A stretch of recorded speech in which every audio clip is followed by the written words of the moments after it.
10 रात्रि व्यतीत होने के बाद एक बेर की सी आकृति होती है।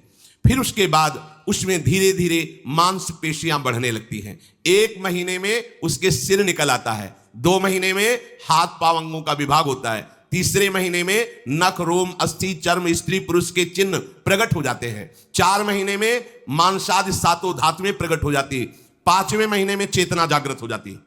जैसे अपने चेतना, ऐसे 5वें महीने में गर्भस्थ शिशु की चेतना जागृत हो गई। जीव है पर चेतना 5 महीने बाद मां के गर्भ में जागृत। अब उसे भूख लगती है, प्यास लगती है, वहां की तापमयी जलन पीड़ा, छोटे छोटे कीड़ों के द्वारा काटना, 6ठे मास में झिल्ली से लपटा हुआ मां की दाहिनी कोख में कीड़े की तरह तड़पता है। उस समय माता को कड़वे और खट्टे पानी की लालसा होती है, जिससे उसके अंगों में जाकर भयंकर जलन होती है। यह है भोग। वो कृमि कीड़े की तरह तड़पता है। मलमूत्र के गड्ढे में बीच में झिल्ली में बंधा हुआ वो जीवात्मा सुकुमार तो होता है, वहां के कीड़े उसे नोचते हैं छोटे छोटे, वो तड़पता है। माता प्रसन्न होती कि जब बच्चा हिलता है, बोले है उसकी दुर्गति हो रही, वहां भयंकर कष्ट पा रहा है। ऐसा क्लेश होता है कि क्षण क्षण में बेहोश होता रहता है। माता के खाए हुए कड़वे, तीखे, गरम, नमकीन, रूखे, खट्टे, यही पदार्थ पाने की इच्छा होती है माता, क्योंकि उसको भोग भोगना है। उसके कोमल शरीर में भयानक पीड़ा होती है जब माता ऐसे पदार्थ खाती है। गर्भाशय की झिल्ली में लिपटा हुआ, आंतों और मलमूत्र से घिरा हुआ सिर, पेट की और पीठ और गर्दन एक कुंडलाकार, ऐसे कंकण जैसा, ऐसी आकृति गर्भस्थ शिशु की होती है। पिंजड़े में बंद पक्षी के समान पराधीन, ना तो वो हिल डुल सकता है ना बोल सकता है, बड़ा असमर्थ दुख को भोग रहा है, चेतना पूरी है। इसी समय भगवान द्रवित होकर उसे ज्ञान देते हैं, गर्भस्थ शिशु को, सबको। जे उसे ज्ञान होता है तो सैकड़ों जन्म के कुकर्मों से याद आते हैं, सैकड़ों जन्म के। ओहो, ये मेरे कर्म का ही फल, मैंने ऐसे कर्म किए इसलिए दुख भोग रहा हूं। बेचैन हो जाता है, कैसे निपट पाऊंगा, सैकड़ों जन्म के कर्म जमा है। अब महान अशांति उसके हृदय में, उस शरीर में भयंकर पीड़ा। कुंडलाकार शरीर है, हिल भी नहीं सकता है, बस कीड़े काटते हैं, बड़ी तड़पन, बड़ी जलन, भूख प्यास की जलन। अब एक और भयानक जलन हुई, उसे स्मरण हो जाता है कई जन्मों के, सैकड़ों जन्मों के पाप कर्मों का। 7वां महीना आरंभ हुआ कि ज्ञान का उन्मेष हो गया। अब प्रसूति वायु उसे चला रही है, तड़पता है वो। सप्त धातु में स्थूल शरीर से बंधा हुआ वो जीव भयभीत होकर के पुकारता है, अगर कोई भगवान है तो एक बार मुझे यहां से निकाल दे। वो विनय करता है भगवान से, कोई अगर भगवान है जिसने मुझे इस बंधन में डाला है, एक बार निकाल दे, यहां से जाके केवल भजन करूंगा।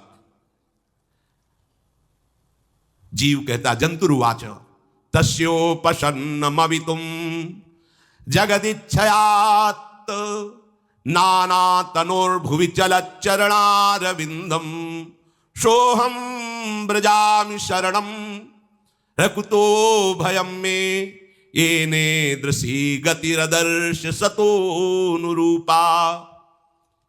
हे प्रभु, मैं बड़ा अधम हूं।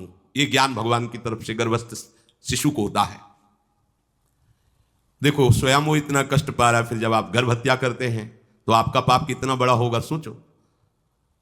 सब माताओं से विनय है, संयम से रहो, सावधान रहो। ये हत्या ऐसी नहीं कि तुम्हारे दान पुण्य से क्षमा हो जाएगी। ये जो भ्रूण हत्या है, गर्भ हत्या है, बहुत बड़ा पाप है। आप लोग अज्ञान के कारण इसको ध्यान नहीं देते, इसे खिलवाड़ समझते हो। कितना ज्ञान है। बेटी ही मां है, बेटी ही बहन है, बेटी ही पत्नी बनती है, बेटी ही किसी के जीवन को धारण करने वाली बनती है। और आपने गर्भ में देख लिया बेटी है, तुम स्वयं मां होकर उसका साथ दे रहे हो, उसका नष्ट करने के लिए। तुम्हारी तो बात ही समझ में नहीं आती, क्या बुद्धि भ्रष्ट हो गई। अगर पुरुष का इतना महत्व है तो बेटियां ना हो तो तुम्हारी कौन सी गति होगी, सोचो जरा। जीना मुश्किल हो जाएगा तुम्हारा। तुम पुरुष किस काम के रह जाओगे। तुम्हारा अर्धांग काट दिया जाए तो तुम कैसे होगे। ये स्त्री स्वरूप अर्धांग है। जिस घर में एक मां बहन नहीं है, स्त्री स्वरूप नहीं, श्मशान जैसा वो होता है। ध्यान दीजिए, ये बहुत बड़ी गलती है जो अपनी बेटियों की हत्या करते हैं। ये वो पाप है जो अक्षम्य अपराध है। स्त्री हत्या करना शास्त्रों में बहुत बड़ा पाप कहा गया है। फिर वो तो बच्चा है, बिल्कुल नहीं। जिनसे हो गया है, श्रीमद् भागवत का सप्ताह मूल संस्कृत से सुनो और भगवान से प्रायश्चित प्रार्थना करो कि हे नाथ, भूल से गलती हो गई, दूसरा कोई उपाय नहीं। ध्यान से समझ लीजिए, तुम्हारे भ्रूण हत्या गर्भ हत्या के पाप को नष्ट करने में एकमात्र श्रीमद् भागवत समर्थ है, दूसरा कोई नहीं। कोई दान पुण्य तीर्थ स्नान तुम्हें क्षमा नहीं कर पाएगा। यह ऐसा महापाप है। अगर हृदय में जलन करके और मूल संस्कृत के द्वारा पूरी 7 दिन में भागवत श्रवण की जाए नियम से, तो भागवत समर्थ है, इस हत्या के पाप से भी आपको मुक्त कर देगी।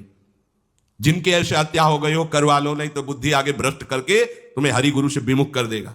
ये पाप ऐसा नहीं कि तुम्हें 2-4 माला घुमाने से क्षमा हो जाएगा। ये महत अपराध है।